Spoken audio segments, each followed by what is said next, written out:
Update. Future ex-fiancé is angry because I don't want to share my son's money.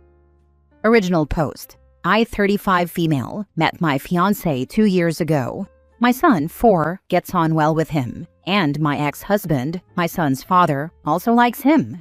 Now to the point. 3 years ago, I won a large sum of money in the lottery. Not millions, but enough for a nice life if I work normally, and a good start for my son later. 75% went into a savings account that my son will have access to when he's 21. My fiancé always thought he had plenty of money and never let me correct him. I insisted on a prenuptial agreement, and for that the finances were disclosed. Now the amount in my son's savings account is about 5 times more than anything my fiancé has. Completely enraged, he left the lawyer's office and ignored all calls for 2 days. For me, that was the end of the relationship, and I wrote to him saying that he could have the ring back. A week later, he was at the door. He would love me, but was in shock and now wanted details of where the money had come from. He also told me that he had a 5-year-old daughter from a previous relationship, and that it would only be fair to split the money so that his daughter could also benefit from it. He sees it as justified, as I got the money through luck and not through performance. I gave him back the engagement ring and kicked him out of my apartment. Since then, I've been getting messages from various social media profiles and cell phone numbers that I would be the a-hole who is ruining his daughter's future. I only found out about his daughter that day. I never even saw any photos or anything like that in the past years.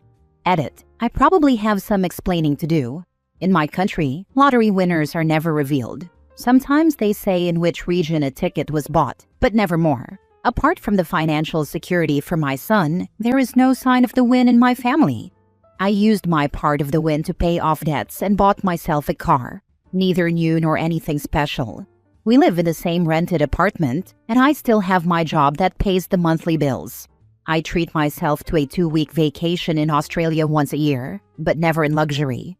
My son wears Temu clothes. He loves the designs, and I don't have any designer stuff myself, and always wear my clothes up. So there was never any sign that my fiancé was a gold digger. On the contrary, I had to fight for him not to keep inviting me to dinner or paying for weekend trips. I mostly turned them down. I grew up in a financially unstable family, so I was always very concerned about being frugal. My son's savings account is also closed to withdrawals before his 21st birthday. You can put money into it, but you can't take it out. And even then, only he is allowed to do so. I also will inform and prepare him for that moment. He will not be lost and alone with that. He also getting $20 per month. He can do with that whatever he wants. And even now he can save and think about. So 21 is a realistic age. Now for the top comments before reading the update 2 months later. Not the a-hole. You did the right thing breaking things off. Stay broken up. This dude will ruin your life otherwise. Yes, for me this relationship is over. I'm just shocked at the games he's playing now. I still haven't found out whether he really has a daughter or whether he made it up so he could disappear with half the money. Neither keeping his daughter a secret nor making one up to get half your money is a desirable action in a fiancé. I'm glad he's now your ex. You knew this guy for 2 years, got engaged and didn't know he had a daughter, and he's upset that you didn't mention your son's money? Well, I tried to tell him about my finances. He never wanted to know. He always were kind of, yeah, I'm the man. You don't have to worry. Another red flag. Finances are one of those major things that you always need to have a good long conversation about when things get serious. If he was brushing off that conversation, there was something shady going on with his own finances. Like he doesn't nearly have the funds he presents himself as having. I don't care if the man is going to be supporting me. We need to know where we both are with finances and debt. He needs to know if he's going to be assuming responsibility for your car note, your house note, your credit card debt, your student loans, or if you have some massive pile of funds he won't be able to touch. Or if he really won't need to be the man because your family is fabulously wealthy. Now for the update. Hello everyone, thank you for your support on my original post, and sorry for the long wait for an update. After receiving many of your tips, I took my son to his grandparents, informed the police, and also my boss. Unfortunately, the police can't do much in my country as long as he hasn't committed a crime against me. Harassing me on the phone and begging for money doesn't count as a crime. I informed my boss mainly because my ex-fiancé works for a company that we deal with almost daily. That's how we originally met. In recent weeks, there have been many attempts by his friends and family to contact me, all of whom wanted to convince me to give him the money, but every time I asked about his daughter, they hung up. When my ex-fiancé showed up at my workplace, he normally didn't have to after getting a promotion. My boss immediately called his company and explained that if he took one more step in my direction, all contracts would be canceled due to their unacceptable behavior. This led to a meeting with my ex-fiancé's boss, my boss, and me. I didn't tell them every detail, but when it came to the money, his boss explained that my ex-fiancé actually wanted to buy a large stake in the company and was allegedly just waiting for the loan to be paid out. This made it clear why he wanted my son's money so badly. My ex-fiancé is a highly respected employee at his company, which is why his boss was reluctant to fire him, especially since it probably wouldn't have improved my situation. Similar to the police, his boss considered it bad behavior, but not a criminal offense. At the same time, my company is a very large client for them, and sweeping the whole thing under the rug wouldn't help either. After a few days, I received news that my ex-fiancé was being transferred to another branch of the company, several thousand kilometers away from me. The company's purchasing department also clearly rejected his proposed buy-in.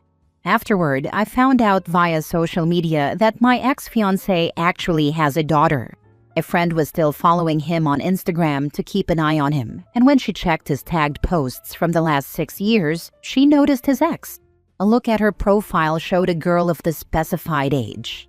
I contacted her, and she willingly explained how much he had wanted a child, and how when the ultrasound showed it was a girl, he left her. He broke off contact with the mother during the pregnancy and willingly gave up all his rights and obligations as a father. She is now in a happy relationship, and her husband loves her daughter. She never asked my ex-fiancé for money. Following your advice regarding the savings account, I contacted our financial advisor and can now say that I owe you an apology. It is indeed a trust fund. I just hadn't referred to it as such until now, as it is mainly called a savings account in my country. But yes, it is a trust fund in the American sense. I discussed with my ex-husband, the father of my son, once again how we would handle the payout. Thanks to your tips, we've now decided on a staggered payout from ages 21 to 35, so that he has contributions for several stages of his life. The amount at age 21 has been chosen so that it can be used for college, but at the same time, it won't be devastating if he squanders it. My question about AITA was mainly because there were actually many people in my circle who called me that because I persuaded my ex-fiancé to sign a prenuptial agreement. But for me, a prenuptial agreement was important for several reasons. 1. To secure my son's money. Now I know he wouldn't have been able to get his hands on it. 2. I started a small business in addition to my main job. Nothing big at the moment, but it's still mine.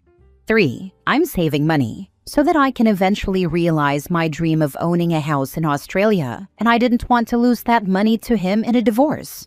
In retrospect, I can see how many red flags I overlooked on his part, and I will definitely be more careful in the future. Thank you for your support, also via DMs. Protecting your son's future doesn't make you the villain. It makes you the only one in his corner, while everyone else tried to cash in. Agree, she did exactly what any real parent should do. The way folks tried to guilt her for protecting her kid is actually wild. As a fellow Australian, I'm not sure what lazy police officer told you harassing calls don't equal a criminal complaint, but they are wrong. You can absolutely lodge a formal complaint against him if you have a record of all the call logs, and while it may not lead to charges and court, the police can make a visit and tell them to stop. You can also inform your phone company about it if it continues. I live in Central Europe, and unfortunately, things are very country-specific here. He didn't threaten me, blackmailed me, or anything like that. He made a heck of a lot of phone calls, yes, and tried to persuade me, but nothing that could lead to a court order, according to the police or my lawyer. He didn't show up at my door, and when he showed up at my work, it was the first time I had seen him in weeks. Good on you, OP. You're being a great mother. Have you looked at the Australian housing market? It's brutal and keeps growing. You might want to consider buying ASAP before it gets out of your reach. The plan is to save for another 15 years or so. I can't just now emigrate to Australia because of my son. He loves his father, who is very present in his life, and I don't want to drive a wedge between them. But I don't want to give up my son either, so we'll wait until it's clear where the future will take him. Next story. Am I the a-hole for wanting to break up with my boyfriend because of his niece? My boyfriend, 33, has a niece, 10, whom he has been helping raise since she was 6 months old. I was told her mom and dad were not involved. When we first decided to get serious, I knew about his niece and his role in her life, but I didn't realize the extent of it. When I first met her, she was a nice kid, but the second time I met her, it was terrible. We went to the aquarium and she wanted an ice cream. When we sat down so she could eat, my boyfriend shared a funny video with me from his phone. After watching it and laughing, I turned and looked at his niece. She had thrown her ice cream down on the table and was crying. He asked her what was wrong, and she looked at me, then back at him. Right then, I knew this would be trouble. After he calmed her down, he basically ignored me the rest of the time to keep her happy. She had started crying because he showed me a video and not her and felt left out. After we dropped her off, he tried to apologize, and I told him I was left feeling uncomfortable. I felt like a bother to them, like a third wheel. He told me he was just trying to make the rest of her time there happy for her. I ended up letting it go, but told him he needed to talk to her and let her know I wasn't going anywhere. He agreed. Fast forward a few months later, my boyfriend and I planned a trip out of town so he could run in a marathon. He then told me his niece wanted to come. I asked if that was a good idea since I hadn't seen her since the aquarium incident.